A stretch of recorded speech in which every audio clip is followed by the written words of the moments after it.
ज्ञानी ज्ञानी के विषय में तो भगवान ने कहा ज्ञानी त्वात्मैव मे मतम, वो ज्ञानी भक्त जो है वो तो मेरी आत्मा ही है, मेरे में उसमें कोई अंतर नहीं। लेकिन आर्त जिज्ञासु अर्थार्थी कैसा भी भक्त हो, प्रिय तो भगवान को है ही। किस दृष्टि से? हमारे पूज्य महाराज श्री कहते थे जैसे कोई व्यापारी हो, उस व्यापारी के दुकान पर एक ग्राहक आया 10 रुपए का सामान लेने के लिए, तो व्यापारी ने उसका भी आदर किया, प्रेम पूर्वक बैठाया और उसकी भी बात सुनी। एक ग्राहक आया 100 रुपए का सामान लेने के लिए, उसका भी आदर किया, सम्मान किया। एक 500 रुपए का सामान लेने आया, उसका भी आदर किया। और जो 1000 रुपए का 10,000 का माल खरीदने आया, उसका भी आदर किया, लेकिन उस पर विशेष दृष्टि थी। क्यों? बोले ये बड़ा ग्राहक है। लेकिन वो 10 रुपए वाले ग्राहक का अनादर करके भगाता नहीं, जानता है कि आज उसे अच्छा माल मिलेगा और उसे सम्मान मिलेगा, तो कल यही व्यक्ति हो सकता है 500 का माल लेने आ जाए। तो भगवान के सभी भक्त आर्त जिज्ञासु अर्थार्थी सब अच्छे।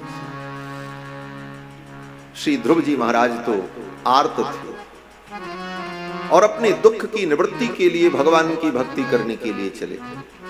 मैया ने कहा भगवान का भजन करो। नान्यम ततः पद्मपलाशलोचनात् दुःखच्छिदं ते मृगयामि कंचन। भगवान के अतिरिक्त दुख को दूर करने वाला कोई और नहीं है।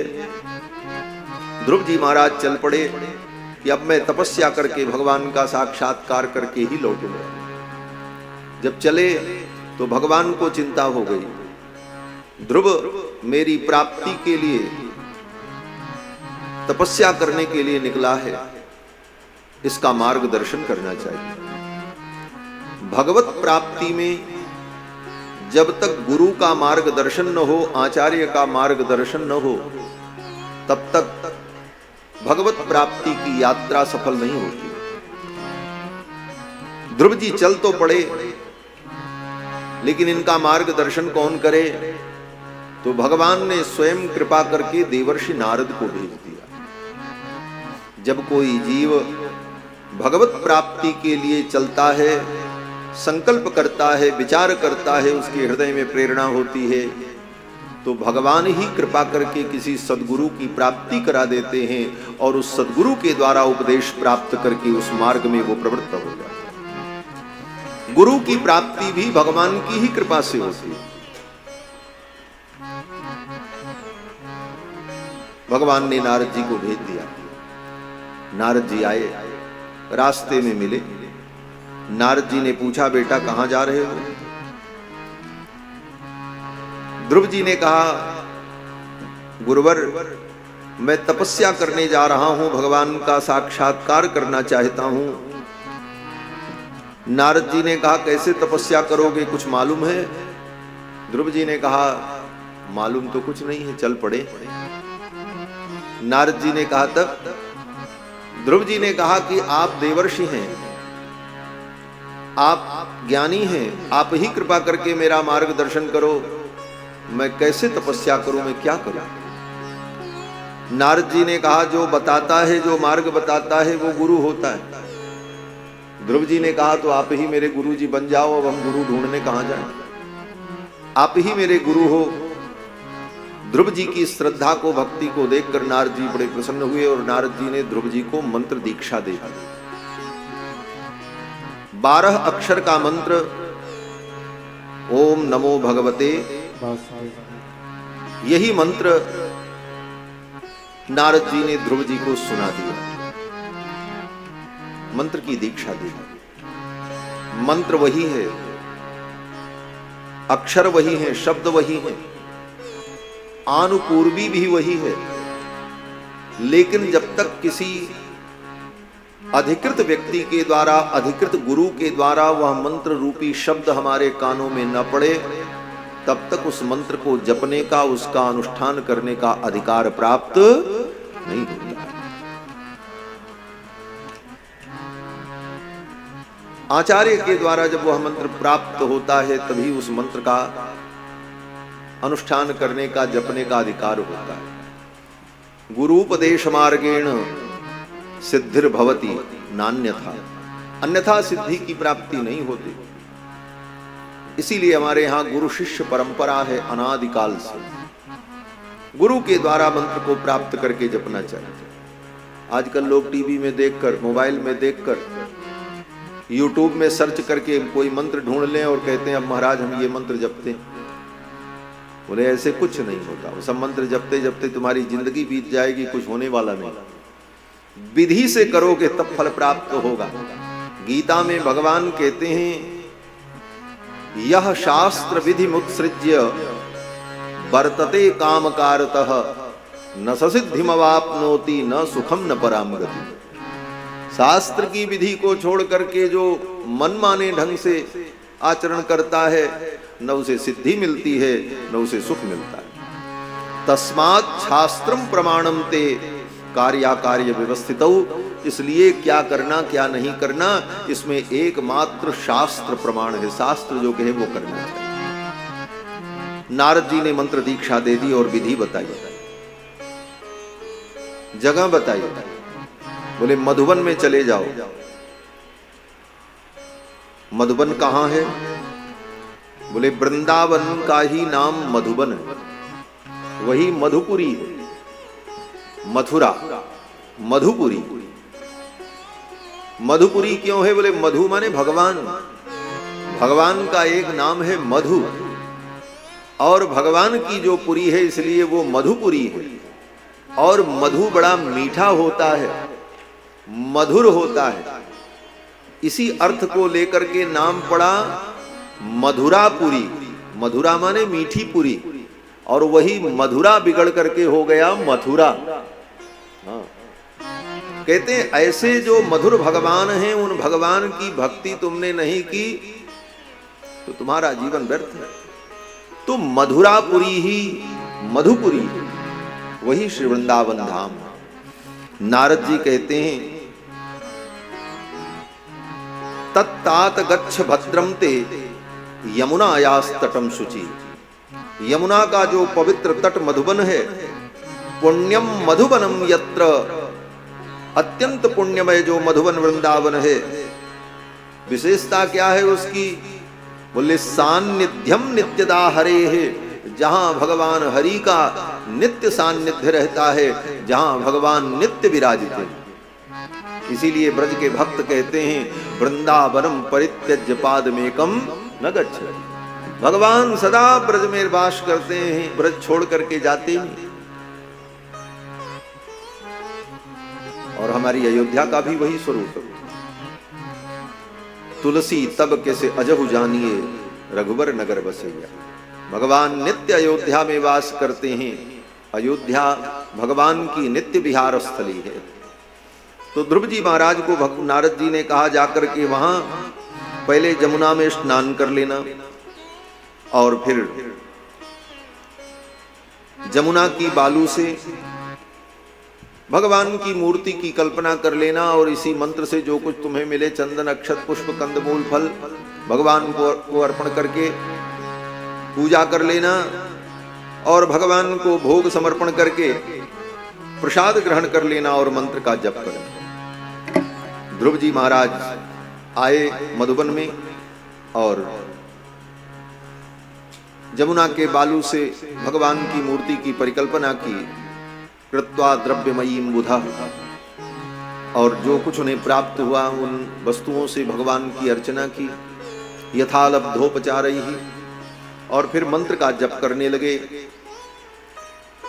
मंत्र के जप में इतनी निष्ठा हुई, मंत्र प्राप्त कर लेने से ही सब कुछ नहीं होता, मंत्र को जपा जाए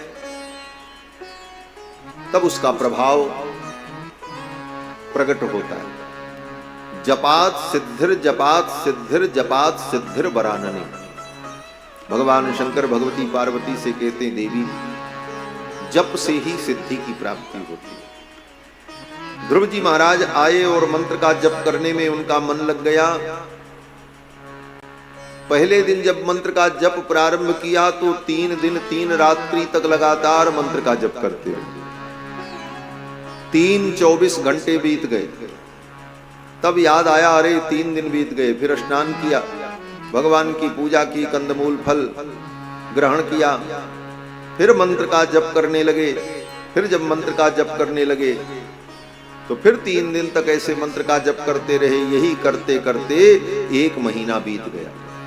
त्रिरात्रांते कपित्थ बदरासन। 3 दिन लगातार ऐसे करते करते 1 महीने बीत गए। इसका मतलब बोले 1 महीने में केवल 10 बार कुछ खाया है बस। यहाँ तो दिन भर में लोग 10 बार खा लेते हैं आजकल और सोचते हैं सिद्धि मिल जाए। कहाँ से मिलेगी? तपस्या तो करो, कुछ तो त्यागो। 1 महीने में केवल 10 बार, क्योंकि 3 दिन में 1 बार खाना। और भी खाना क्या था? कपित्थ बदरी फल, बेर फल और कपित्थ। त्रिरात्रांते कपित्थ बदरासन। 1 महीना बीत गया। दूसरा महीना जब लगा तो द्वितीयं च तथा मासं षष्ठेर्भको दिने। दूसरे महीने में 6 दिन तक लगातार मंत्र का जप करते रहे। साधना और प्रबल हो गई। दूसरे महीने में केवल 5 बार ही खाया। 6 पंचे 30, 1 महीना हो गया।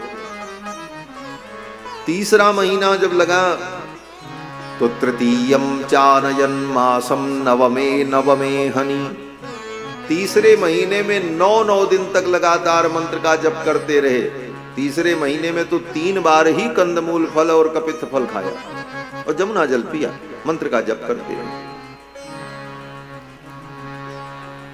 चौथा महीना जब आया तो चतुर्थमपि वै मासं द्वादशे हनि। चौथे महीने में 12 दिन तक मंत्र का जप करते। महीने में 2 बार ही कुछ ग्रहण किया। 12 दूनी 24, तीसरा मौका मिला ही नहीं। 5वां महीना लग गया। और 5वां महीना जब लगा तो अखंड समाधि लग गई। मैत्रेय जी कहते हैं कि पंचमे मास्यनुप्राप्ते जितश्वासो नृपात्मजः। 5वें महीने में ध्रुव जी ने अपनी श्वास को भी जीत लिया। भोजन पानी कंदमूल तो बहुत दूर की बात, अब श्वास लेने की भी जरूरत नहीं। अखंड समाधि लग गई। वो भी कैसे? बैठ करके आराम से किसी वृक्ष और स्थूण की टेक लगा करके, बोले नहीं, एक पैर पर खड़े होकर, एक पैर पर खड़े हैं और दूसरे पैर को मोड़कर घुटने पर टिका दिया। ध्यायन् ब्रह्म पदैकेन तस्थौ स्थाणुरिवाचलः सर्वतो मन आकृष्य हृदि भूतेन्द्रियाशयम् ध्यायन् भगवतो रूपम नाद्राक्षीत किंचना परम। मैत्रेय जी कहते हैं कि एक पैर पर खड़े होकर दूसरे पैर को घुटने पर टिका दिया और अपने मन को, अपनी इंद्रियों को संसार से खींचकर एकमात्र अपने हृदय में अंतर्यामी परमात्मा भगवान नारायण के चरणों में लगाकर अपने हृदय में ही भगवान का दिव्य दर्शन करने लगे। ध्यायन् भगवतो रूपम नाद्राक्षीत किंचना परम। भगवान के अतिरिक्त उनकी इंद्रियों में, उनके विचार में, उनकी बुद्धि में, उनके चित्त में दूसरा कोई विषय नहीं। ऐसी अखंड समाधि जब लग गई, ब्रह्मादिक देवता कांपने लगे। सभी देवताओं की सांस बंद हो गई। सबको लगा अब हम मर जाएंगे। सब दौड़े दौड़े देवता भगवान के पास गए। तपस्या ध्रुव जी कर रहे हैं और सांस बंद हो गई देवताओं की। ऐसा क्यों हुआ? कहते हैं भगवान अपने भक्तों की महिमा को प्रकट करने के लिए ऐसी लीलाएं करते हैं। भगवान कहते हैं तुम भक्तों ने मिल करके हमारा प्रचार कर दिया, हमारी महिमा बता बता करके सर्वत्र हमारा प्रचार कर दिया, तो अब तुम्हारा भी हम प्रचार कर देंगे, तुम्हारी महिमा हम सारी दुनिया को बता देगा। इसीलिए भगवान अपने भक्तों की महिमा को स्वयं प्रकट कर देते हैं। यद्यपि भगवान के भक्तों को अपनी महिमा प्रिय नहीं होती, लेकिन भगवान चाहते हैं मेरे भक्तों की महिमा संसार में हो। जैसे कोई पिता अपने बेटे के नाम को सुनकर, अपने बेटे का नाम, कीर्ति, वैभव जब देखता है तो उसे बड़ी प्रसन्नता होती है, उसी प्रकार भगवान भी चाहते हैं मेरे इन भक्तों की महिमा संसार में विस्तार को प्राप्त करें। और भगवान ऐसी ही लीला करते। भगवान ने ऐसी लीला की, उन देवताओं की श्वास बंद हो गई, सब दौड़े दौड़े भगवान के पास गए।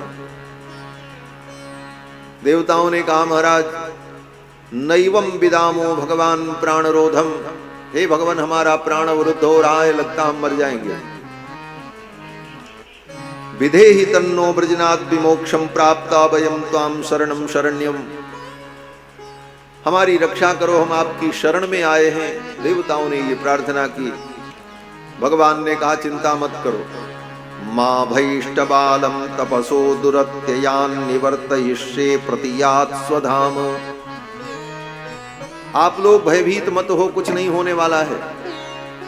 ये जो कुछ हो रहा है, आपकी जो श्वास अवरुद्ध हो रही है, ये मेरे भक्त ध्रुव की तपस्या के कारण, उसकी कठिन तपस्या के कारण ऐसा हुआ है। और मैं जा रहा हूं, जाकर के अपने भक्त ध्रुव की इच्छा को पूर्ण करूंगा, आप लोग चिंता मत करो। देवता लोग अपने अपने धाम को चले गए और भगवान बोले भगवान मधुबन में आए। सहस्र शीर्षापि ततो गरुत्मता मधोर्वनम भृत्य दिदृक्षयागतः। मैत्रेय जी कहते हैं कि भगवान सहस्र शीर्षा, भगवान का एक नाम है सहस्र शीर्षा, जिनके हजारों सिर, हजारों का मतलब अनंत, ऐसे सहस्र शीर्षा भगवान आए मधुबन में। क्यों आए? किसी ने कहा भक्त को दर्शन देने के लिए आए, ध्रुव को दर्शन देने के लिए आए। मैत्रेय जी कहते हैं नहीं नहीं, ध्रुव को दर्शन देने भगवान नहीं आए, ऐसे अपने भक्त ध्रुव का दर्शन करने के लिए भगवान मधुबन में। मधोर वनम भृत्य दिदृक्षयागतः, अपने भृत्य अपने भक्त का दर्शन करने के लिए दिदृक्षा से आए। दिदृक्षा माने द्रष्टुम इच्छा दिदृक्षा, अपने भक्त को देखने के लिए भगवान आए। आकर के ध्रुव के सामने खड़े हो गए। ध्रुव को भगवान देख रहे, लेकिन ध्रुव जी भगवान को नहीं देख रहे। क्यों? बोले ध्रुव जी की तो आंखें बंद थी, वो अपने हृदय के अंदर भगवान का दर्शन कर रहे थे, सामने भगवान खड़े। कुछ देर तक भगवान ने ध्रुव को देखा, निहारा, और फिर भगवान ने सोचा ध्रुव की समाधि पूर्ण हो जाए, तब इसका ध्यान टूटे। तो भगवान ने क्या किया? बोले ध्रुव के हृदय में जो भगवान का रूप स्फुरित हो रहा था, प्रकाशित हो रहा था, उस रूप को भगवान ने अपने संकल्प से अंतर्हित कर दिया। मैत्रेय जी कहते हैं हृत पद्म कोशे स्फुरितम तडित प्रभम, विद्युत के समान जो भगवान का स्वरूप ध्रुव के हृदय में प्रकाशित हो रहा था, तिरोहितम सहसैवोपलक्ष्य, अचानक वो रूप तिरोहित हो गए। ध्रुव जी ने देखा, अरे जिस स्वरूप का मैं अपने हृदय में दर्शन कर रहा था वह स्वरूप तिरोहित हो गया, ये ध्यान कैसे टूट गया, क्या हुआ? ध्रुव जी को व्याकुलता हुई और व्याकुल होकर के ध्रुव जी महाराज ने टक से अपनी आंख खोली। जब आंख खोली तो ध्रुव जी ने क्या देखा? जो रूप हृदय में था वही भगवान सामने खड़े। बहिस्थितम तदवस्थम ददर्श, जो हृदय में थे बहिस्थितम, उन्हीं को बाहर देखा। कैसा रूप? बोले सशंख चक्रम सकिरीट कुंडलम सपीत वस्त्रम सरसीरुहेक्षणम सहार वक्षस्थल कौस्तुभ श्रियम नमामि विष्णुम शिरसा चतुर्भुजम, शंख चक्र गदा पद्म धारण किए, पीतांबर वनमाला विभूषित भगवान के दिव्य स्वरूप को ध्रुव जी ने देखा। अद्भुत स्वरूप भगवान का, अनंत अनंत ब्रह्मांड के स्वामित्व को सूचित करने वाला किरीट मुकुट भगवान के मस्तक पर शोभा को प्राप्त हो रहा था।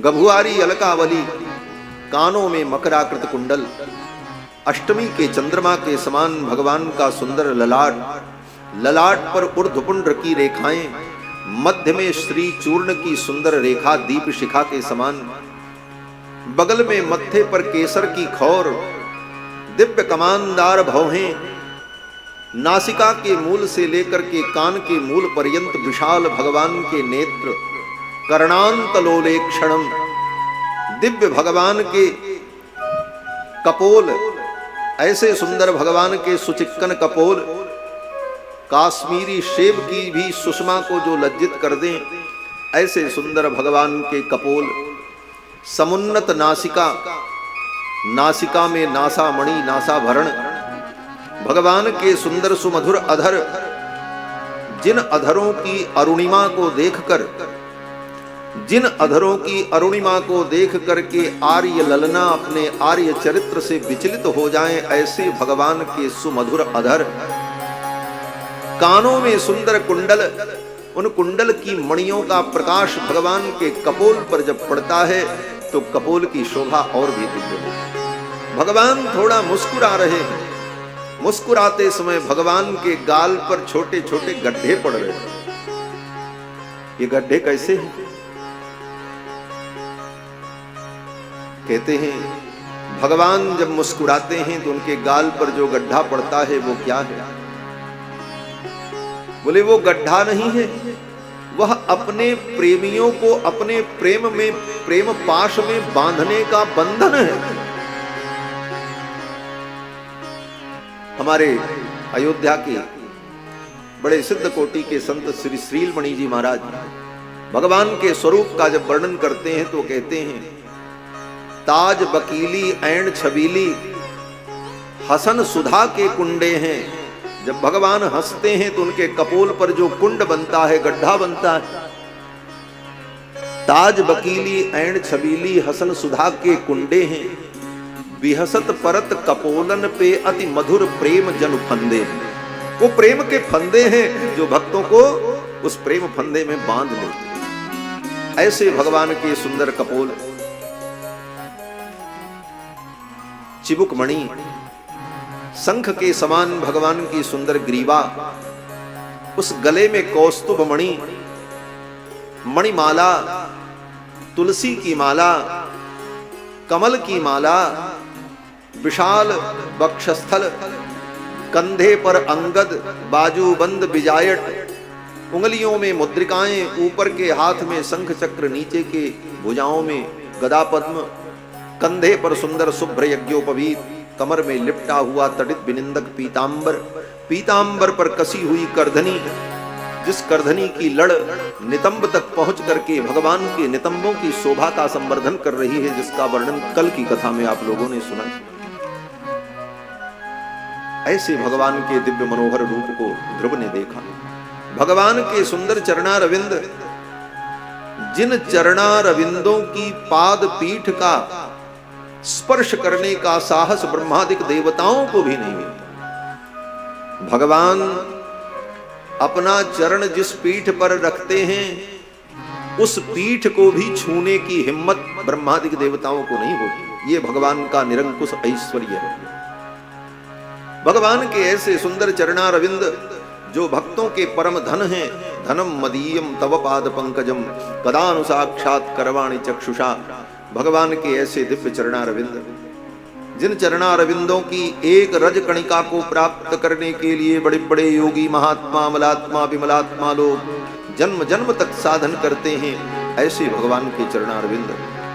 नख से लेकर सिख पर्यंत भगवान के मनोहर रूप को देखकर ध्रुव जी के हृदय में आनंद की धारा प्रवाहित हो पड़ी और ध्रुव जी सोचने लगे, मैं भगवान की कैसे स्तुति करूं। मानो ध्रुव जी अपनी आंखों से भगवान को पी रहे थे। दृग्भ्याम प्रपश्यन प्रविपन निवार्भक। और भगवान ध्रुव को देखते हुए मानो अपने नेत्रों से वात्सल्य की वर्षा कर रहे थे। कहते हैं कि ध्रुव जी ने मन में सोचा मैं भगवान की स्तुति करूं, भगवान मेरे सामने खड़े, लेकिन ध्रुव जी को कोई स्तुति मालूम नहीं थी। भगवान ने कृपा की, अपने ज्ञानमय शंख को ध्रुव के गाल में ऐसे सटा दिया। बाईं भुजा में भगवान ने शंख ले रखा था, उस शंख को ध्रुव के गाल पर ऐसे सटाया। कृतांजलिम ब्रह्ममयेन कंबुना पस्पर्श बालम कृपया कपोले। कृपा करके भगवान ने ज्यों ही अपने कंब को, शंख को ध्रुव के गाल में सटाया, उसी समय चारों वेद, 6 शास्त्र, समस्त विद्याएं ध्रुव के अंदर प्रकट हो गई। पढ़ना नहीं पड़ा, सारी विद्याएं ध्रुव जी के अंदर उसी क्षण प्रकट हो। विद्या अस्थाई वही होती है जो भगवान की कृपा से प्राप्त होती है। अपने परिश्रम से, अपने बुद्धि से, अपने मेहनत से रट करके, पढ़ करके जो ज्ञान व्यक्ति अर्जित करता है वह ज्ञान अस्थाई नहीं होता, वो ज्ञान अस्थाई नहीं होता। भगवत कृपाजन्य जो ज्ञान होता है वही ज्ञान अस्थाई होता है। क्यों बोले, ये जो तुमने बटोरा रट करके, याद करके, समझ करके अपने पुरुषार्थ से, वो आगंतुक है। आगंतुक जो होता है वो चला जाता है, जो आता है वो जाता है। हमारे पूज्य स्वामी जी महाराज श्री अयोध्यानाथ मंदिर जब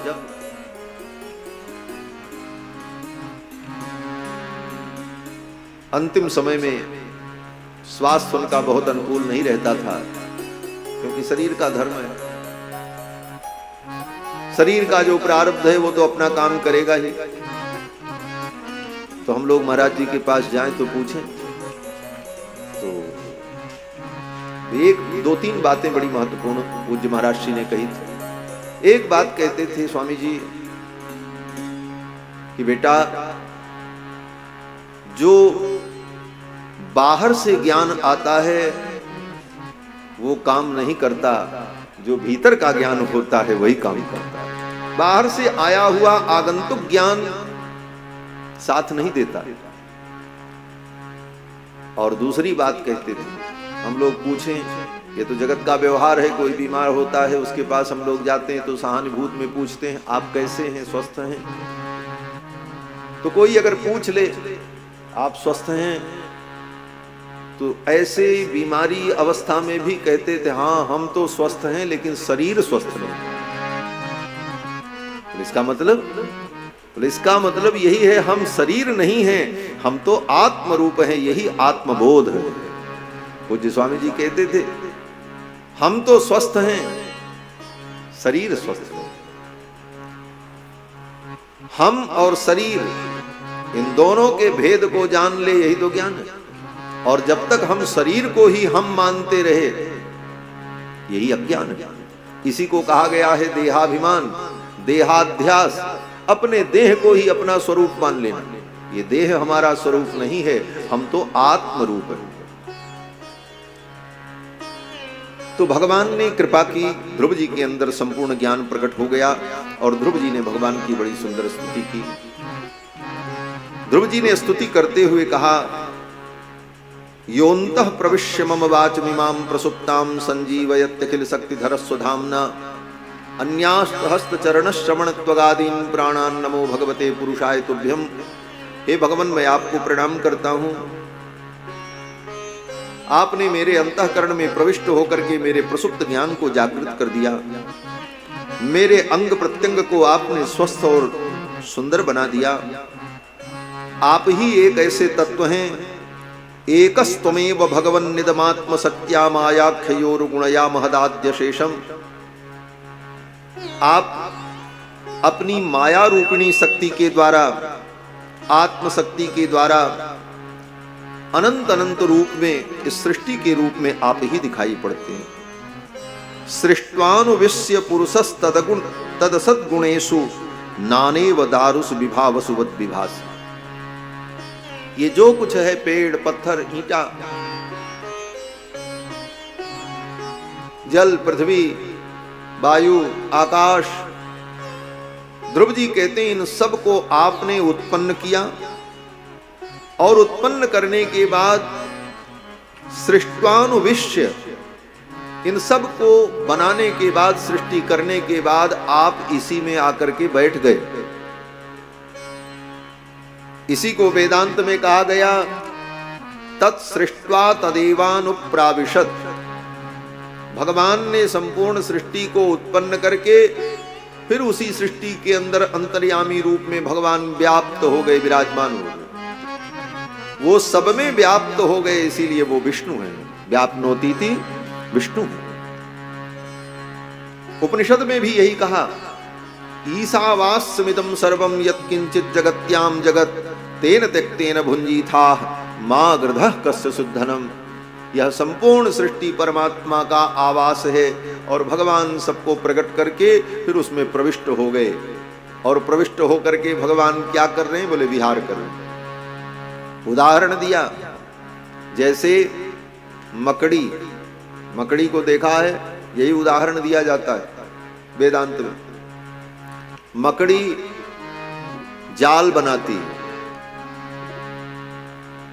बढ़िया जाल बुनती है, ऐसे ऐसे घेरा बनाती है, फिर बीच बीच में उसमें सपोर्टिंग देती है, तो बढ़िया जाल बनाती है मकड़ी। वो जाल बनाने का मटेरियल कहां से लेकर के आती है? अपने अंदर से ही प्रकट करती है। ये संपूर्ण सृष्टि को भगवान अपने ही अंदर से प्रकट करते हैं।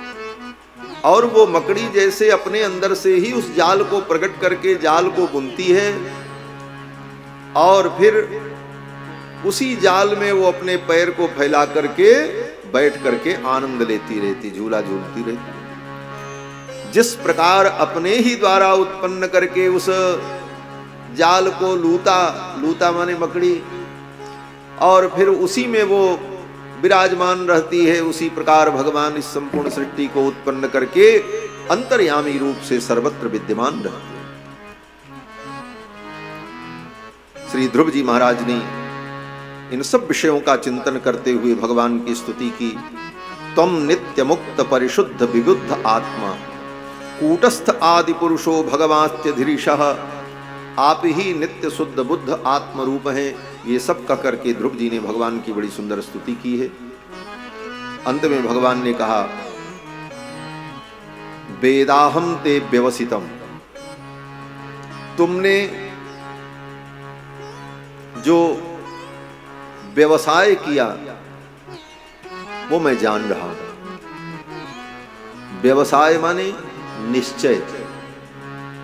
तुमने जो निश्चय किया है, जिस निश्चय से तुम तप करने आए थे वो मैं जान रहा हूं। क्या निश्चय? बोले पिता का सिंहासन, पिता का उत्तराधिकार पाने के लिए ध्रुव जी आए थे तप करने,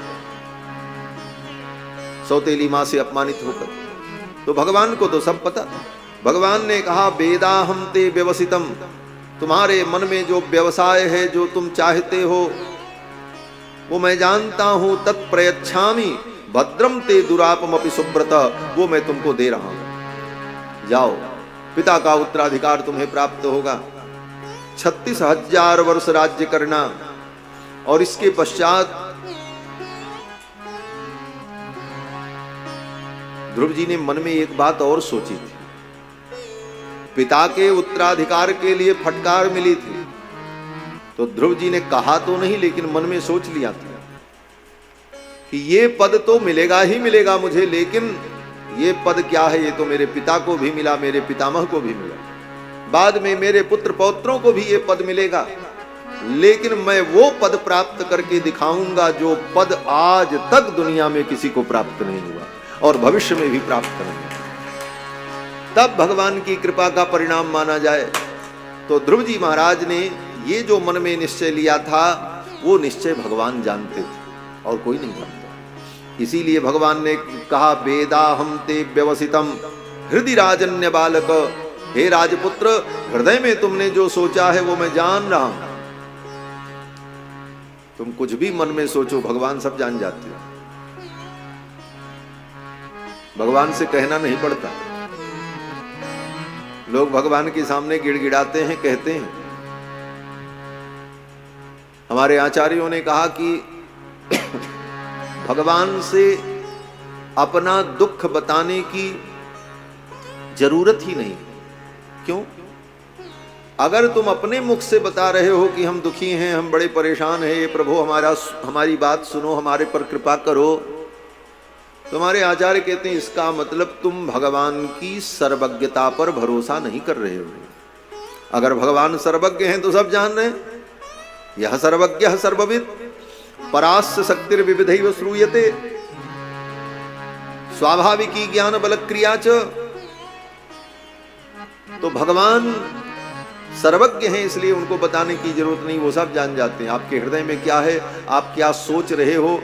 अरे सोच रहे हो, जो तुम सोचोगे वो भी पहले ही भगवान जान जाते। भगवान ने कहा ध्रुव मैं तुम्हारे हृदय के भाव को जान गया, वो मैं तुम्हें दे रहा हूं। क्या? बोले यत्र ग्रहक्षताराणाम ज्योतिषाम चक्रमाहितम मेढ्याम गोचक्रवतस्नानुम परस्तात् कल्पवासिनाम। ये ब्रह्मांड में समस्त ऋषियों के ऊपर जो स्थान है, ज्योतिर्मय स्थान ध्रुव पद, वह ध्रुव पद मैं तुम्हें देता हूं। और अभी तो 36,000 वर्ष तुम राज्य करके फिर उस पद को तुम प्राप्त कर लोगे। ये सब कुछ भगवान ने कहकर ध्रुव जी को विदा किया। भगवान अंतर्धान हो गए। जब भगवान अंतर्धान हो गए तो ध्रुव जी को बड़ा पश्चाताप हुआ। ध्रुव जी ने सोचा मैंने बहुत बड़ी भूल कर दी। क्या भूल कर दी? बोले भगवान से मैंने संसार की इन वस्तुओं की कामना की। अगर ये कामनाएं मेरे मन में न होती तो आज मैं भगवान के साथ वैकुंठ चला जाता, काहे को इस संसार में रहता, संसार के बंधन से मुक्त हो जाता। लेकिन अब तो 36,000 वर्ष इसी संसार के बंधन में मुझे रहना पड़ेगा। इस बात का ध्रुव जी को पश्चाताप हुआ।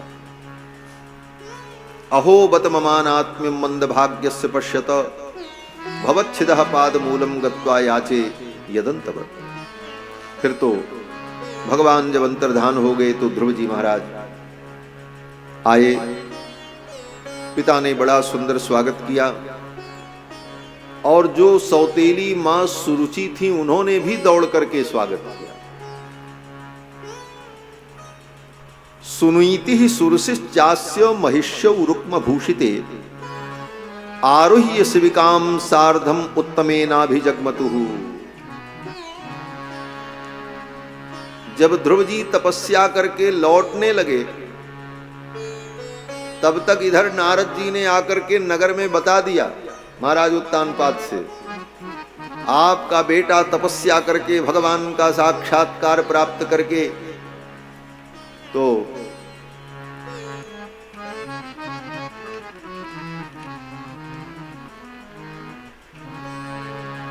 श्री सीतारामचंद्र भगवान की जय। जय जय सीताराम। नगर में चारों तरफ ये सूचना हो गई। 5 महीने की तपस्या करके भगवान का दर्शन प्राप्त करके वरदान प्राप्त करके ध्रुव जी आ रहे हैं। अब तो महाराज नगर में सब लोगों के अंदर उत्सुकता हुई। शंख दुंदु विनादेन ब्रह्म घोषेण वेणुभिः सदस्वम रथमारुह्य कार्तस्वर परिष्कृतम। रथ पर बैठकर ध्रुव का स्वागत करने के लिए, अगवानी करने के लिए, जिसको अगवानी कहा जाता है, आगे जाकर के व्यक्ति को रिसीव किया जाए, स्वयं महाराज उत्तानपाद रथ पर बैठकर अपने परिकरों को लेकर के चले। प्रजा के लोग जय जयकार करने लगे। सुनीति सुरचिश्चास्य महिष्यौरुक्म भूषिते आरुह्य शिविकाम सार्धम उत्तमे नाभिजग्मतुः।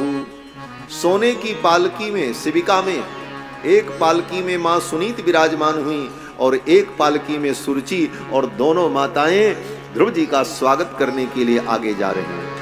तम दृष्टोपवनाभ्यास आयान्तम तरसारथात् अवरुह्य नृपस्तूर्णम आसाद्य प्रेम विह्वलः।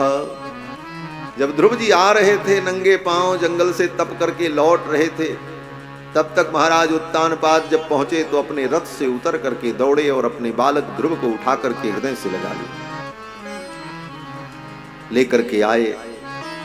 स्नापयामास तनयम, ध्रुव जी को स्नान कराया गया।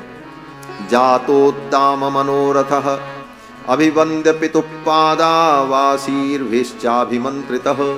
ध्रुव जी ने अपने पिता के चरणों में प्रणाम किया, पिताजी ने आशीर्वाद दिया और फिर माताओं को प्रणाम किया। सबसे पहले तो ध्रुव जी ने किसको प्रणाम किया? पिताजी को प्रणाम करने के बाद अपनी मां सुनीति को बाद में प्रणाम किया। पहले सौतेली मां सुरुचि को प्रणाम किया। सुरुचिस्तम समुत्थाप्य पादावनतमर्भकम परिसज्जाह जीवेति बाष्पगद गदया गिरा। सुरुचि के चरणों में प्रणाम किया। क्यों? ध्रुव जी सोचते हैं कुछ भी हो, अगर ये मेरी सौतेली मां मुझे फटकार न लगाती तो आज मुझे भगवान का दर्शन कहां प्राप्त होता। श्रेष्ठ जनों का, बड़े लोगों का क्रोध भी जीव का कल्याण कर देता। क्रोधोपि देवस्य वरेण तुल्यः। चरणों में गिर करके प्रणाम किया। सुरुचि ने उठा करके हृदय से लगा लिया और कहा, जीवेति, जीते रहो बेटा, जीते रहो, बहुत बड़ा काम तुमने किया। यही आशीर्वाद दिया, जीवेति। और फिर ध्रुव जी महाराज जब आए तो पिता का उत्तराधिकार उनको प्राप्त हो गया, राजा बने, विवाह हुआ, संतानें हुई। फिर तो महाराज 36,000 वर्ष तक ध्रुव जी ने धर्म पूर्वक अपनी प्रजा का पालन किया। ध्रुव जी का चरित्र बड़ा विस्तृत है। इनके जो भाई थे उत्तम, जो सुरुचि के पुत्र थे, उनको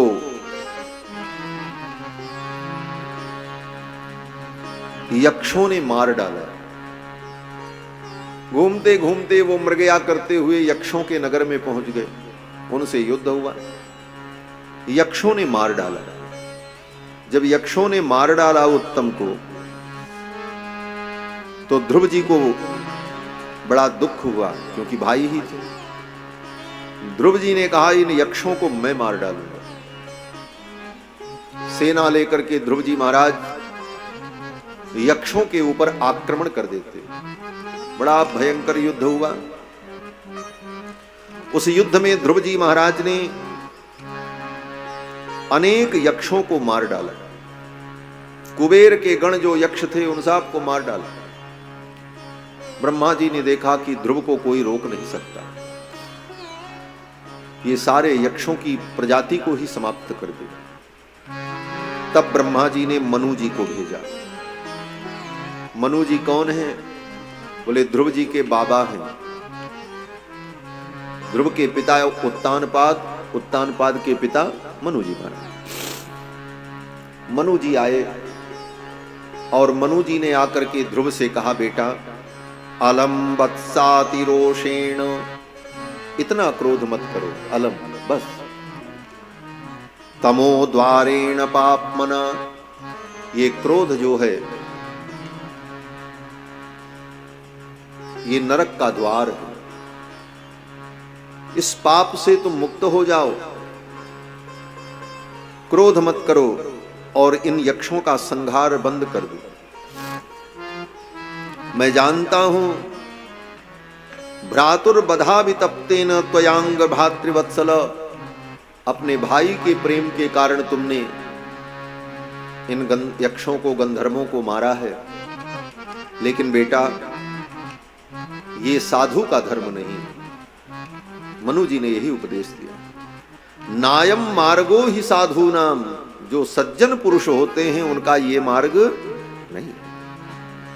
नायम मार्गो ही साधु नाम, और इसके साथ साथ ऋषिकेशानुवर्ती नाम, जो भगवान के भक्त हैं, भगवान के चरणाश्रित हैं, ऐसे लोगों का ये धर्म नहीं है। क्या मारना? प्रारब्ध था, इतनी ही आयु उत्तम की थी, इसलिए किसी को मारना, बदले की भावना मन में रखना, ये साधु का स्वभाव नहीं है। साधु को इन भावनाओं से ऊपर रहना चाहिए, किसी से बद्ध बैर नहीं रखना चाहिए। साधु और संसारी में यही अंतर होता है। हमारे पूज्य महाराज श्री कहते थे कि साधु को बद्ध बैर नहीं रखना चाहिए। बद्ध बैर का मतलब किसी बात से दुख हुआ, कष्ट हुआ, तो अब उसको जीवन भर बांध करके मत रखो। बांध करके रखोगे तो जीवन भर के लिए वो कैंसर बन जाएगा, गांठ बन जाएगा। हो गया भूल जाओ। बद्ध बैर नहीं रखना चाहिए किसी से। मनु जी भी यही उपदेश करते हैं, नायम मार्गो ही साधु नाम ऋषिकेशानुवर्ती नाम। मनु जी के कहने पर ध्रुव जी मान गए, युद्ध बंद कर दिया। कुबेर बड़े प्रसन्न हुए, कुबेर आए, क्योंकि कुबेर की ही सब सेना थी, यक्ष इत्यादि उन्हीं के थे। जब ध्रुव जी ने युद्ध बंद कर दिया तो कुबेर बड़े प्रसन्न हुए। कुबेर ने कहा, आपने मनु जी की बात मान ली, यक्षों का संहार आपने बंद कर दिया, मैं प्रसन्न हूं। वरदान मांगो, क्या चाहिए? कुबेर ने ध्रुव जी से कहा, कुबेर ने ध्रुव जी से कहा, वरदान मांगो, क्या चाहिए? मैं प्रसन्न हूं। दूसरा कोई व्यक्ति होता, कुबेर वरदान देने के लिए आए तो व्यक्ति क्या मांगेगा आप स्वयं सोच लो। कुबेर आएंगे तो कुबेर से तो व्यक्ति यही मांगेगा, महाराज हमारा खजाना भर जाए। लेकिन कुबेर ने जब कहा वरदान मांगो, तो ध्रुव जी ने कहा, मुझे कुछ नहीं चाहिए, अगर आप देना चाहते हैं तो यही वरदान दे दीजिए, हरौ सबप्रे चलिताम स्मृतिम यथा तरत्य यत्नेन दुरत्ययम तमः। भगवान हरि के चरणों की अविचल भक्ति मेरे हृदय में बनी रहे और हमको कुछ नहीं चाहिए, कुबेर से भी कुछ नहीं। बाद में ध्रुव जी ने अपना राज्य अपने पुत्र को देकर तप करने के लिए चले गए और विशाला नाम की नगरी में बद्रीनाथ धाम में जाकर के ध्रुव जी ने भगवान का ध्यान चिंतन किया। उनके लिए वैकुंठ से विमान आया। पार्षदों ने कहा, इस विमान में आप बैठो और चलो, आपके लिए हम विमान लेकर के आए हैं। फिर तो ध्रुव जी ने उस विमान में आरोहण किया। विमान में बैठने जा रहे थे तो एक देवता सामने प्रकट हो गए। ध्रुव जी ने पूछा, कौन? उस देवता ने कहा, मैं मृत्यु देवता हूं, इस मृत्यु लोक से कोई भी जाता है तो बिना मेरा स्पर्श किए नहीं जा सकता। बोले, अच्छा। मृत्यु देवता ने मस्तक झुका करके जब प्रणाम किया तो मृत्यु के मस्तक पर अपने पैर को रखकर ध्रुव जी महाराज विमान में बैठ गए। मृत्योर मूर्धनि पदम दत्वा आरुरोह गृहाद्भुतम। मृत्यु के मस्तक पर पैर रख करके ध्रुव जी महाराज ने विमान में आरोहण किया। तदा दुंदुभयो ने दुर। उसी समय देवताओं ने दुंदुभी बजाई, जय जयकार की, आकाश से पुष्प की वर्षा हुई और ध्रुव जी महाराज विमान में बैठकर भगवान के धाम को जाने लगे। थोड़ी दूर विमान चला तो ध्रुव जी का मन थोड़ा उदास हो गया। विमान में बैठे हुए वैमानिक पुरुषों ने पूछा, राजन आप उदास क्यों हैं? आपको प्रसन्न होना चाहिए, आप भगवत धाम जा रहे हैं, ऐसी उत्तम गति की प्राप्ति हो गई। ध्रुव जी ने कहा, प्रसन्न तो मैं भी हूं, लेकिन मुझे चिंता है कि मेरी मां की क्या गति भई होगी। मेरी मां को कौन से लोक की प्राप्ति हुई होगी। जिस मां के उपदेश से मैं भगवान की उपासना में प्रवृत्त हुआ, वो मेरी मां कहां होंगी, यह सोच करके मुझे चिंता हो रही। विमान में बैठे हुए वैमानिक पुरुषों ने कहा, राजन वो देखो आगे एक विमान जा रहा है। ध्रुव जी महाराज जिस विमान में बैठ करके चल रहे थे उसके आगे एक विमान जा रहा था। वैमानिक पुरुषों ने कहा वो विमान जो आगे आगे चल रहा है उस विमान में बैठ करके आपकी मां भगवान के धाम जा रही हैं, आपके साथ वो भी धाम को प्राप्त करेंगे। क्यों? बोले ध्रुव जी को तो इतनी तपस्या करने के बाद वो धाम मिला। मां ने कौन सा तपस्या की? मां ने कौन सी तपस्या की? तो इसका यही उत्तर है कि वेदांत में वेद भगवान कहते हैं कि भगवान के भक्तों की बड़ी महिमा है। कोई भगवान का भक्त मुक्तात्मा अपने पिता का अगर स्मरण कर ले तो उसका पिता भी वैकुंठ का अधिकारी हो जाता है। वो अपनी मां का स्मरण कर ले तो उसकी मां भी वैकुंठ की अधिकारिणी हो जाती, भले उसके अंदर कोई तपस्या योग्यता न हो, लेकिन उस भक्त के संबंध के कारण उनके संबंधियों को भी भगवान अपना धाम प्रदान कर देते हैं। प्रणत कुटुंब पाल रघुराई। गोस्वामी तुलसीदास जी महाराज कहते हैं कि भगवान की विशेषता क्या है? बोले भगवान प्रणत कुटुंब पाल।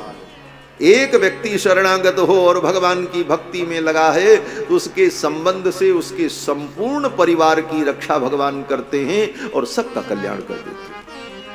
प्रणत कुटुंब पाल रघुराई, ये भगवान की विशेषता है। वेद भगवान कहते हैं स यदि पितृलोक कामो भवति संकल्पादेवास्य पितर समुपतिष्ठन्ति। अगर वो भगवान का भक्त अपने पिता का स्मरण कर ले तो उसके संकल्प से उसके पिता भी वैकुंठ में चले जाते हैं। स यदि मातृलोक कामो भवति संकल्पादेवास्य मातर समुपतिष्ठन्ति। उसकी जितनी माताएं हों, सौतेली मां और स्वयं की जननी, वो सब वैकुंठ की अधिकारिणी हो जाती हैं। वो अपने मित्रों का अगर स्मरण कर ले तो उसके मित्र भी मुक्त होकर के चले जाते हैं। स यदि सखी लोक कामो भवति संकल्पादेवास्य सख्य समुपतिष्ठन्ति। उसके जितने सखा मित्र हैं वो सब वैकुंठ चले जाते। इसलिए दोस्ती भी करो तो भगवान के भक्तों से करो। अगर तुम्हारे जीवन में कोई साधना नहीं भी है तो उस भगवत भक्त के संबंध से तुम्हारा कल्याण हो जाए। भगवान के भक्तों की बड़ी महिमा है। इसके बाद श्री मैत्रेय जी महाराज ने वर्णन किया है कि इन्हीं के वंश में, ध्रुव जी के वंश में महाराज एक राजा हुए जिनका नाम अंग था। बड़े धर्मात्मा थे, लेकिन इनका बेटा जो था वो बड़ा नास्तिक था। इसका नाम था बेन। महाराज अंग अपने पुत्र की दुष्टता को देखकर, उसके अधर्म को देखकर बड़े दुखी रहते थे।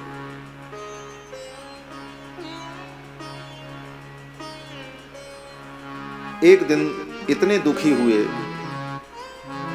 कि महाराज अंग अपना महल छोड़कर कहीं चले गए। जाते जाते उन्होंने मन में यही विचार किया कि मेरा बेटा कुपुत्र हो गया, ये भी भगवान की कृपा ही है। कदपत्यम वरम मन्ने। मैं अपने पुत्र को, मेरा पुत्र दुराचारी है लेकिन उसको भी मैं वरदान ही मानता, भगवान की कृपा मानता। क्यों? बोले निर्विद्येत गृहान मर्त्यो यत्क्लेश निवाह गृहा। ये संसार बंधन छोड़ना बड़ा कठिन है, लेकिन मेरे नालायक पुत्र ने मेरी आसक्ति को समाप्त कर दिया और संसार से मेरे मोह को छुड़ा दिया, इसलिए मैं इसको भगवान की कृपा मानता हूं। बोलो श्री सीता रामचंद्र भगवान की जय। जय जय सीताराम। आज महाराज जी इधर पधारे। जिस आश्रम में हम लोग विराजमान होकर सब प्रकार की सुख सुविधा से युक्त होकर आनंद पूर्वक भागवत जी की कथा का आनंद ले रहे हैं, इस आश्रम के परमाध्यक्ष स्वामी श्री चिन्मयानंद सरस्वती जी महाराज पधारे। रामचंद्र भगवान की जय। आप भारत सरकार के केंद्रीय गृह राज्य मंत्री पद पर रहकर देश की सेवा भी आपने की है और महाराज श्री का खूब स्नेह हम सभी लोगों को प्राप्त होता रहा है। और जब जब हमारे उत्तर प्रदेश के माननीय मुख्यमंत्री श्री योगी आदित्यनाथ जी के यहाँ मुझे कथा सुनाने का अवसर मिला तो पूज्य महाराज श्री वहाँ पधारे। और आज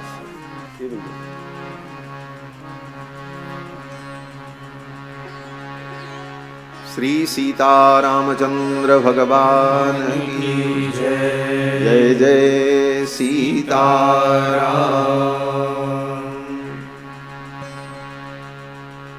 कल ही महाराज श्री से फोन पर हमारी बात हुई। उस समय महाराज जी शाहजहांपुर में थे। हमने कहा महाराज जी पधारने का योग बनेगा। महाराज जी ने कहा हम जरूर आएंगे और आज ही कल में आएंगे। और महाराज श्री पधारे। आपका स्वागत अभिनंदन। सभी लोग ताली बजा करके पूज्य महाराज श्री का अभिनंदन करें। बोलो श्री सीतारामचंद्र भगवान की जय। बड़ी बड़ी सभाओं में महाराज श्री के वक्तृत्व को हम सभी लोगों ने सुना है। क्या वाणी, क्या वक्तृत्व, अद्भुत। एक बार छत्तीसगढ़ में कवर्धा में सम्मेलन था। ज्योतिष पीठाधीश्वर भगवान शंकराचार्य का मंच था और वहां पर धर्म संसद थी। उसमें मैं भी गया था। वहां आपके वक्तव्य को खूब विस्तार से सुनने का अवसर मिला। तो हम सभी लोग बड़े ही आनंद का अनुभव कर रहे हैं। आइए कथा में हम लोग आगे बढ़ें। उसके पहले 2-4 बार भगवान नाम संकीर्तन कर रहे हैं। जय जय राधा रमण हरि बोल। जय जय राधा रमण हरि बोल। जय जय राधा रमण हरि बोल। जय जय राधा रमण हरि बोल। जय जय राधा रमण हरि बोल। जय जय राधा रमण हरि बोल। जय जय राधा रमण हरि बोल। जय राधा रमण हरि बोल। जय जय राधा रमण प्यारो राधा रमण। जय जय राधा रमण प्यारो राधा रमण। जय जय राधा रमण प्यारो राधा रमण। जय जय राधा रमण प्यारो राधा रमण। प्यारो राधा रमण प्यारो राधा रमण। प्यारो राधा रमण प्यारो राधा रमण। प्यारो राधा रमण प्यारो राधा रमण। प्यारो राधा रमण प्यारो राधा रमण। प्यारो राधा रमण प्यारो राधा रमण। प्यारो राधा रमण प्यारो राधा रमण। जय जय राधा रमण हरि बोल। जय जय राधा रमण हरि बोल। जय जय राधा रमण हरि बोल। जय जय राधा रमण हरि बोल। जय जय राधा रमण हरि बोल। जय जय राधा रमण हरि बोल। जय जय राधा रमण हरि बोल। जय जय राधा रमण हरि बोल। जय जय राधा रमण हरि बोल। जय जय राधा रमण हरि बोल। श्री सीतारामचंद्र भगवान की जय। कुछ देर विराजेंगे महाराज जी, अनुकूलता जैसी है। हाँ ठीक। तो मैं निवेदन कर रहा था कि महाराज ध्रुव के ही वंश में अंग नाम के राजा हुए। उनका पुत्र वेन बड़ा दुराचारी हुआ। अपने पुत्र के दुराचार से दुखी होकर अपना राज्य छोड़ करके वो चले गए। ऋषियों ने, ब्राह्मणों ने देखा किसको राजा बनाए। बिना राजा के सब कुछ अराजक हो जाता है, अराजकता हो जाती है। लिखा है कि अनायका विनश्यन्ति। जिस समाज का कोई नायक नहीं होता वो समाज नष्ट हो जाता है। अनायका विनश्यन्ति। और साथ साथ में यह भी लिखा है नश्यन्ति बहुनायका।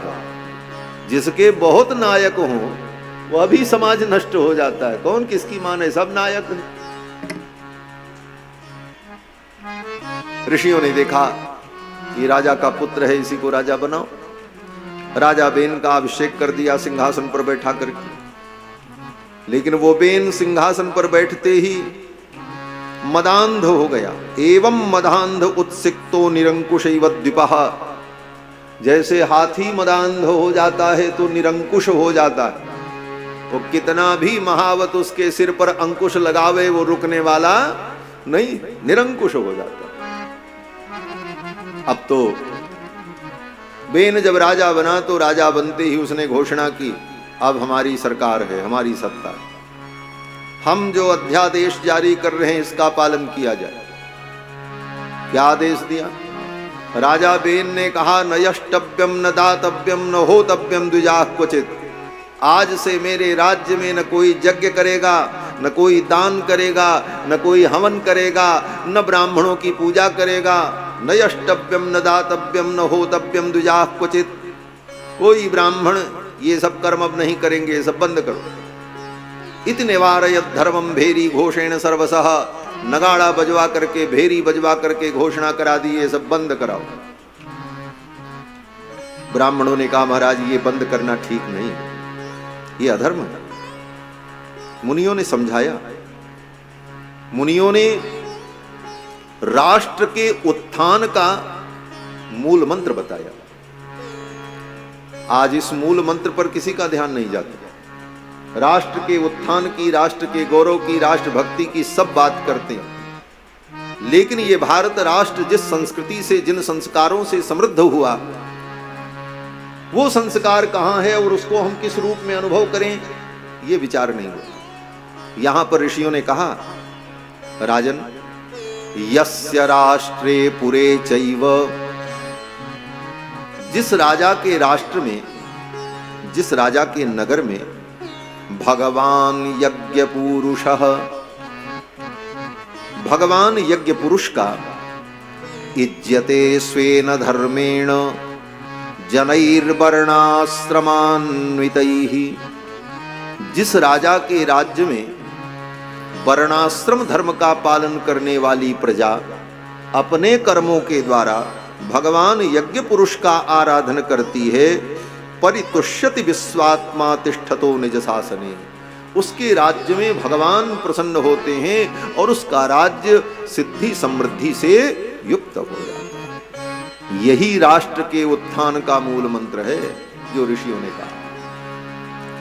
प्रजा अपने अपने धर्म का पालन करते हुए, वर्णाश्रम धर्म का पालन करते हुए अपने अपने कर्म के द्वारा भगवान की आराधना करें, यज्ञ करें, उपासना करें तो उस राजा के राज्य में सब प्रकार की समृद्धि बनी रहे। यही सर्वोत्तम राज्य है। राम जी ने भी यही किया। जिस राम राज्य की हम आज परिकल्पना करते हैं, राम जी ने क्या किया? राम जी ने 11,000 वर्ष तक केवल अपनी प्रजा को उपदेश किया है, क्योंकि दूसरा कोई काम होता ही नहीं था। राम जी के राज्य में न कोई अपराध करता था, न किसी को दंड देने की व्यवस्था होती थी, न किसी के घर में आग लगती थी, न कभी कोई उपद्रव होता था। तो फिर राम जी करते क्या थे? बोले बस अपने नित्य क्रिया से निवृत्त होने के बाद सभा में बैठते, बड़े बड़े ऋषि मुनि महात्मा लोग बैठते, विज्ञ लोग बैठते और फिर धर्म के विषय में चर्चा होती और जो लोग कुछ शंका करते भगवान श्री राम उनकी शंकाओं का समाधान करते, ऋषि लोग उसका अनुमोदन कर देते थे और इस प्रकार लोग अपने अपने धर्म का पालन करते हुए सुख और शांति को प्राप्त। 11,000 वर्ष तक राम जी ने केवल यही काम किया। चातुर्वर्ण्यम च लोकेस्मिन् स्वे स्वे धर्मे निवोक्षति। वाल्मीकि रामायण में महर्षि वाल्मीकि कहते हैं कि 10 वर्ष सहस्राणी 10 वर्ष शतानि च। 11,000 वर्ष तक राम जी ने केवल एक काम किया अपनी प्रजा को वर्णाश्रम धर्म का उपदेश किया और उस धर्म का पालन करते हुए प्रजा के लोग सुख और शांति को प्राप्त करें। यही राष्ट्र का मूल मंत्र है। ऋषियों ने कहा, महाराज आप ये यज्ञ बंद मत कराओ। राजा बेन ने कहा, आप लोग बालक हो, बालिशा बत यूयम में अधर्मे धर्म मानिना। आप लोगों ने अधर्म को ही धर्म मान लिया।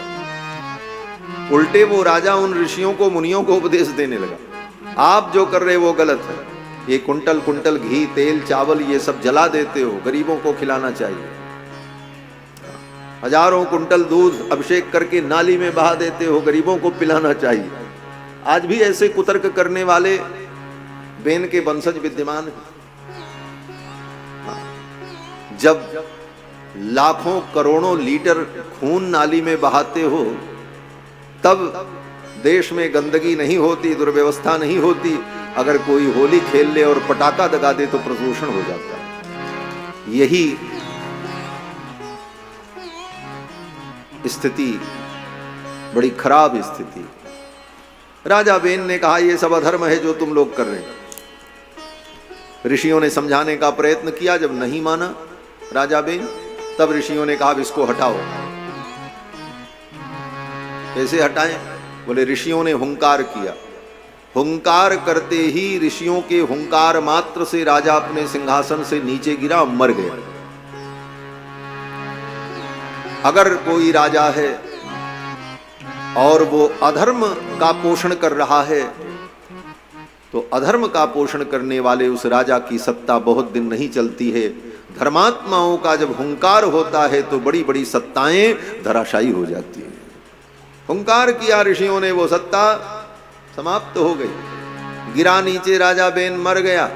सब लोगों ने कहा, हाय हाय, इन ब्राह्मणों ने मार डाला राजा को, मार दिया। सबने यही कहा। लेकिन मैत्रेय जी महाराज कहते हैं, नाना, ऋषियों ने नहीं मारा। निजग्नुर हुंकृतैर्वेनम हतमच्युत निंदया।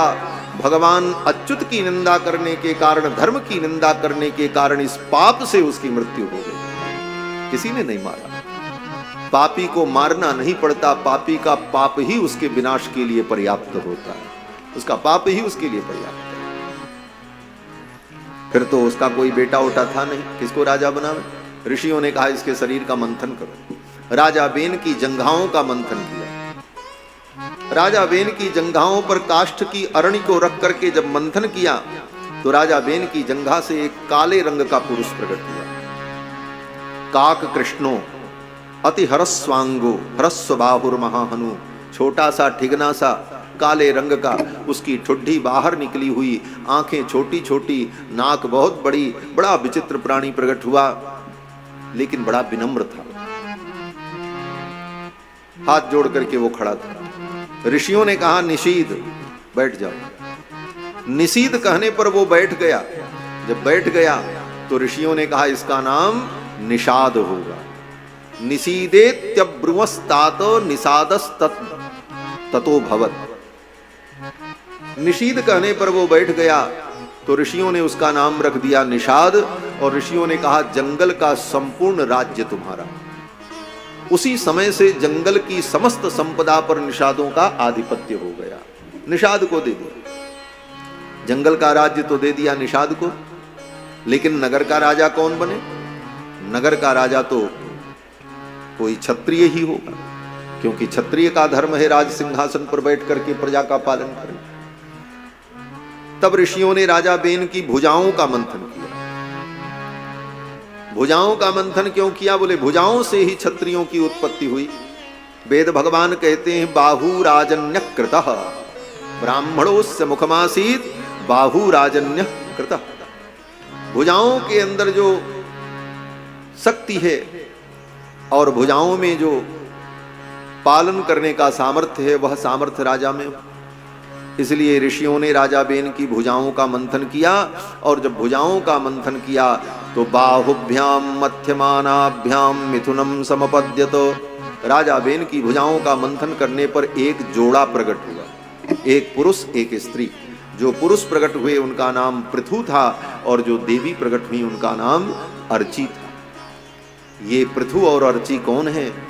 बोले भगवान नारायण के 24 अवतार में 9वां अवतार पृथु के रूप में हुआ है और लक्ष्मी ही अर्ची देवी के रूप में प्रकट हुई। बोलो श्री पृथु भगवान की जय। राजा बेन की भुजाओं से भगवान पृथु का अवतार हो गए। ऋषियों ने उनको सिंहासन पर बैठा करके उनका राज्याभिषेक किया। जब राज्याभिषेक किया पृथु भगवान का, तो ऋषियों ने देखा भगवान पृथु के हाथों में और चरणों में बड़े सुंदर सुंदर चिन्ह बने थे। शंख, चक्र, ध्वज, अंकुश, कलश, ये अनेक सुंदर चिन्ह बने हुए थे। उन चिन्हों को देख करके पादयोर अरविंदम च तम वै मेने हरे कलाम, ऋषियों ने घोषणा की ये भगवान हरि की कला है, अर्थात भगवान का अवतार हुआ है। भगवान के अवतार के रूप में पृथु को लोगों ने अनुभव किया। ऋषियों ने बड़ी सुंदर स्तुति की। ऋषियों ने जब स्तुति की, उस समय राज्याभिषेक में कुबेर ने ला करके सुंदर सिंहासन भेंट किया। वरुण देवता ने भगवान पृथु के लिए छत्र दिया। वायु देवता ने पंखा दिया। साक्षात धर्म ने प्रकट होकर के पृथु जी के गले में मणिमयी माला पहनाई। और इस प्रकार पृथु भगवान का जब राज्याभिषेक हुआ, सब लोगों ने पृथु जी की बड़ी प्रशंसा की। तो भगवान पृथु ने उन ब्राह्मणों को रोक दिया। बोले बस, भो सूत हे मागध सौम्य बंदिन लोकाधुना स्पष्ट गुणस्य में स्यात्। आप लोग जो मेरे गुण का गान कर रहे हैं, मेरी महिमा बता रहे हैं, हम बड़े महान हैं, हम बड़े महान हैं, ये बंद करो। इतनी मेरी प्रशंसा मत करो। ये भी बड़ी अच्छी बात है। राजा की लोग प्रशंसा करते हैं, गुणगान करते हैं, लेकिन जो राजा अपनी प्रशंसा सुनने में प्रसन्न हो जाए, उस राजा का राज्य बहुत दिन नहीं चलता। इसलिए राजा को चापलूसों से दूर रहना चाहिए। यह भी लिखा। पृथु भगवान की बड़ी स्तुति की उन सूत मागध बंदी जनों ने। तो भगवान ने कहा, देखो मेरी इतनी प्रशंसा मत करो, अभी तो हमने कुछ किया ही नहीं, अभी तो हम राजा बने। हमारे द्वारा कोई अच्छा काम हो तब आप लोग हमारी प्रशंसा करो, तब तो वो प्रशंसा ठीक है। अभी हमने कुछ किया ही नहीं और इतनी बड़ी प्रशंसा, कहीं ये सारे कार्य मेरे द्वारा नहीं हुए तब तो तुम्हारी प्रशंसा झूठी हो जाए। पृथु भगवान के इस आदर्श को देखकर वे ऋषि लोग बड़े प्रसन्न हुए। फिर तो भगवान पृथु राजा हुए। उन्होंने इस धरती को बड़ा सुंदर सजाया है, इसको समतल किया। पहले ये धरती बड़ी उबड़ खाबड़ थी, कहीं नगर नहीं, गांव नहीं, सड़क नहीं। पृथु जी ने अपने रथ पर बैठ करके इस धरती को यत्र तत्र समतल करके नगर बसाए, मार्ग बनाए। तो पृथु जी के द्वारा इसका समतलीकरण हुआ, इसीलिए इसका एक नाम पृथ्वी पड़ा है। पृथु ने इसका पृथन किया है, इसीलिए इसका नाम पृथ्वी हुआ। ये पृथ्वी शब्द में भगवान पृथु के अवतार की कथा छिपी हुई। पृथ्वी, पृथ्वी क्यों नाम पड़ा? बोले पृथु ने इसको व्यवस्थित किया। इसके बाद महाराज पृथु जब राजा हुए तो लोग भूखों मर रहे थे। धरती तो सज गई, मार्ग बन गए, गांव बस गए, नगर बस गए, लेकिन लोग खाएं क्या? क्यों? बोले तब पृथ्वी पर कुछ उत्पन्न नहीं हो रहा था, अन्न के बीज नहीं थे, लोग खेती कैसे करें? तब भगवान पृथु ने धरती के ऊपर क्रोध किया। धरती गऊ का रूप धारण करके प्रकट हो गई और भूदेवी ने कहा मेरा दोहन कर लो। फिर तो ऋषियों ने, देवताओं ने, मनुष्यों ने, गंधर्वों ने, सब लोगों ने अपने अपने मन के अनुकूल पदार्थ का पृथ्वी से दोहन किया। ये पृथ्वी सबको रस देने वाली है, इसलिए इसका नाम रसा है। मनुष्यों ने दोहन किया। मनुष्यों ने क्या दोहन किया? बोले मनु को बछड़ा बना करके गाय बनी हुई भूदेवी के पयोधर से औषधियों का दोहन किया। औषधि माने अन्न, गेहूं, धान, बाजरा, दलहन, इन सब के बीज को भूदेवी के पयोधर से प्राप्त किया। और फिर उन्हीं बीजों से खेती प्रारंभ हुई और आज तक ये खेती चली आ रही है और पृथ्वी से उत्पन्न होने वाले पदार्थों से हम लोग संतुष्ट होते हैं। एक दिन भगवान पृथु अपनी सभा में बैठे थे, मन में आया यज्ञ करें, अश्वमेध यज्ञ करने की इच्छा हुई। 100 अश्वमेध यज्ञ करने का संकल्प, 99 अश्वमेध यज्ञ निर्विघ्न संपन्न हो गए। अश्वमेध यज्ञ केवल क्षत्रिय कर सकता है, ब्राह्मण नहीं कर सकता। ब्राह्मण के पास कितना भी धन हो जाए लेकिन वो अश्वमेध यज्ञ करने का अधिकारी नहीं। ये राजाओं का धर्म है अश्वमेध यज्ञ। 99 अश्वमेध यज्ञ किया। अंतिम 100वां यज्ञ चल रहा था। इंद्र को भय हो गया, कहीं ये हमारी सत्ता न ले लेंगे। इंद्र ने पाखंड वेश बनाकर महाराज पृथु के यज्ञ का जो घोड़ा था उसको चुरा लिया, गायब कर दिया। उस घोड़े से ही यज्ञ की पूर्णाहुति होती, उस घोड़ा के बिना यज्ञ कैसे पूरा हो। जब घोड़ा को लेकर के इंद्र चले गए तो महाराज पृथु के जो पुत्र थे विजिताश्व, उन पुत्रों ने जाकर के इंद्र से उस घोड़े को छुड़ाया और लेकर के आए। फिर यज्ञ प्रारंभ हुआ और फिर जब यज्ञ प्रारंभ हुआ तो इंद्र ने फिर पाखंड वेश बनाया और पाखंड वेश बना करके इंद्र ने आकर के उस घोड़े को उसके यूप के सहित, रस्सी के सहित, चासाल के सहित गायब कर दिया। अंत में बड़ा क्रोध आया महाराज पृथु। ब्राह्मणों को भी बड़ा क्रोध आया जो यज्ञ करा रहे थे ऋषि लोग। उन लोगों ने कहा अब घोड़े को छुड़ाने जाने की जरूरत नहीं, अब हम मंत्र पढ़ करके इंद्र को ही कुंड में झोंक देंगे। इंद्र को ही इसी कुंड में स्वाहा कर देंगे। हाँ, ये बहुत परेशान कर दिया इंद्र ने भाई। प्रसह्य राजन जुहवामते हितम, हे राजन आपके हित के लिए इंद्र को ही हम यज्ञ में डाल देंगे, कुंड में स्वाहा कर देंगे। मंत्र का प्रभाव बड़ा विलक्षण होता है। देवता भी मंत्र के अधीन होते हैं, मंत्राधीनंच देवता, ये देवता भी मंत्र के अधीन है। ऋषियों ने कहा मंत्र के प्रभाव से इंद्र को ही कुंड में आहुति के रूप में डाल देंगे। जिन इंद्र के लिए कुंड में आहुति दी जाती है, इंद्राय स्वाहा अग्नये स्वाहा, उन्हीं इंद्र को कुंड में आहुति के रूप में डालने के लिए ऋषियों ने जब संकल्प लिया, हाथ में श्रुक उठाया, इत्यामंत्र क्रतुपतिम विदुरास्यर्द्विचोरुषा, जब इस प्रकार संकल्प किया उसी समय ब्रह्मा जी प्रकट हो गए यज्ञशाला में। ब्रह्मा जी ने आकर के कहा नाना ऐसा मत करो भाई, इंद्र का पद है वो राजा। न बध्यो भवताम इंद्रो यज्ञो भगवत तनुहु, इंद्र जो है वो यज्ञ के भोक्ता हैं, इसलिए उनका वध करना ये उचित नहीं है।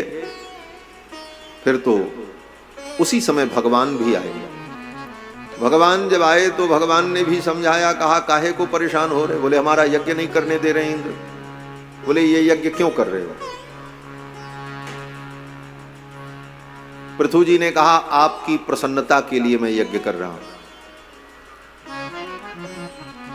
और मैंने 100 यज्ञ का संकल्प किया था, 99 हो गए, ये 100वां यज्ञ हो नहीं रहा है इंद्र के कारण। आपकी प्रसन्नता के लिए मैंने यज्ञ किया है। तो भगवान ने मुस्कुराते हुए कहा तुम्हारे 99 यज्ञ से ही मैं प्रसन्न हूं, ये अंतिम यज्ञ तुम बंद कर दो। 99 यज्ञ से ही मैं प्रसन्न हूं, छोड़ दो, जाने दो, एक यज्ञ नहीं होगा तो क्या हो जाए। पृथु जी ने कहा ठीक है महाराज, अगर आपकी प्रसन्नता इसी में है तो हम इस यज्ञ को यहीं छोड़ देते। तो 99 यज्ञ करके ही महाराज पृथु ने यज्ञ बंद कर दिया। भगवान बड़े प्रसन्न हुए। भगवान ने कहा वरदान मांगो, तुमने मेरी बात मान ली, मैं प्रसन्न हूं, क्या चाहिए बोलो। तो पृथु जी ने भगवान के चरणों में प्रणाम करते हुए कहा हे भगवान, आप कृपा करो मेरे कानों में 10,000 कान की शक्ति आ जाए। सुनने वाले लोगों ने कहा, अरे ये महाराज क्या मांग रहे हैं भगवान से, 10,000 कान की शक्ति आ जाए। भगवान को भी बड़ा आश्चर्य लगा। दुनिया में आज तक जितने भक्त हमको मिले, कोई मकान मांगता है, कोई दुकान मांगता है, कोई संतान मांगता है, कोई सम्मान मांगता है, लेकिन ये भक्त तो बड़ा विचित्र है, ये कान मांगता है। 10,000 कान दे दो। 10,000 कान लेकर के क्या करोगे? तो पृथु जी ने कहा, महाराज आपकी जो कथा है, इन कथाओं को 2 कानों से मैं सुनता हूं तो मुझे तृप्ति नहीं होती। 10,000 कान हो जाएंगे तो निरंतर मैं आपकी कथा सुनूंगा। ये भगवान के कथा की महिमा। पृथु जी ने कहा, महत्तमांतर हृदयान मुखच्युतो विधत्स्व कर्णायुत ये शमे बरह। हे भगवान, यही वरदान दे दो कि महत्तमांतर हृदयान मुखच्युतो, जो आपके महानतम भक्त हैं, उन महानतम भक्तों के मुख से निर्गलित होने वाली जो आपकी कथा सुधा है, उस कथा सुधा को सुनने के लिए हमारे कानों में 10,000 कान की शक्ति आ गई।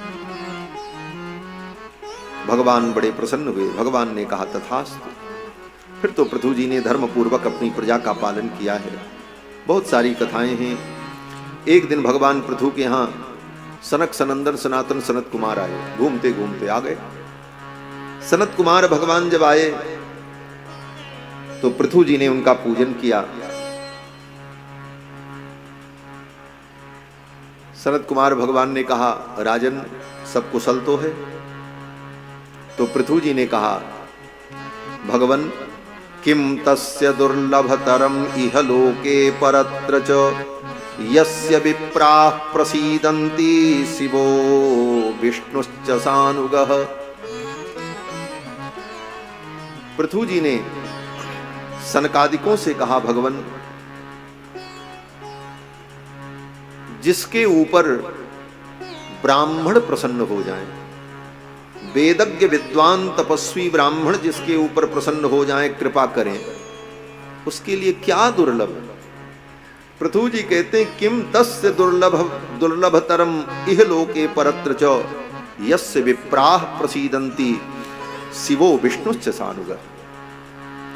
भगवान विष्णु भी उसके ऊपर कृपा करते हैं और शिव भी उसके ऊपर कृपा करते हैं जिसके ऊपर ब्राह्मणों का, तपस्वी संत महापुरुषों का अनुग्रह होता है। मेरे ऊपर आपका अनुग्रह है, मैं बहुत प्रसन्न हूं। भगवान महाराज पृथु ने सनत कुमार भगवान से कहा, भगवान मैं आपसे कुछ सुनना चाहता हूं। क्या सुनना चाहते हैं? पृथु जी ने सनत कुमार भगवान से कहा, संपृक्षे भव एतस्मिन् क्षेमः केनांजसा भवे। सनत कुमार जैसे महापुरुष जीवन में मिले तो उनसे क्या पूछो। ऐसे संत मिले तो उनसे क्या पूछना चाहिए? भाग्य पूछना चाहिए, कुंडली दिखाना चाहिए, हाथ दिखाना चाहिए। आज एक माता आई, बोली महाराज हमारी तबीयत खराब रहती है। हमने कहा डॉक्टर को दिखाओ। हम क्या करें, हम भी बीमार होते तो दवा खाते। किसी वैष्णव संत महात्मा भक्त के पास जाओ तो भगवान की चर्चा करो, भगवान के विषय में प्रश्न करो, दुनियादारी का प्रश्न नहीं करना चाहिए। सनकादिकों से महाराज पृथु ने यही पूछा, क्षेम केनांजसा भवे। जीव का क्षेम कैसे होता है? क्षेम माने कल्याण। जीव का कल्याण किस कार्य में है, ये मैं जानना चाहता हूं। सनकादिक बड़े प्रसन्न हुए। सनकादिकों ने कहा, साधु पृष्ठम महाराज। राजन तुमने बहुत सुंदर प्रश्न किया। अब सुनो, जीव का कल्याण कैसे होता है, इसका एक उपाय है। क्या उपाय? बोले, संगम खलु साधूनाम उभयेषां च सम्मतः। सनकादि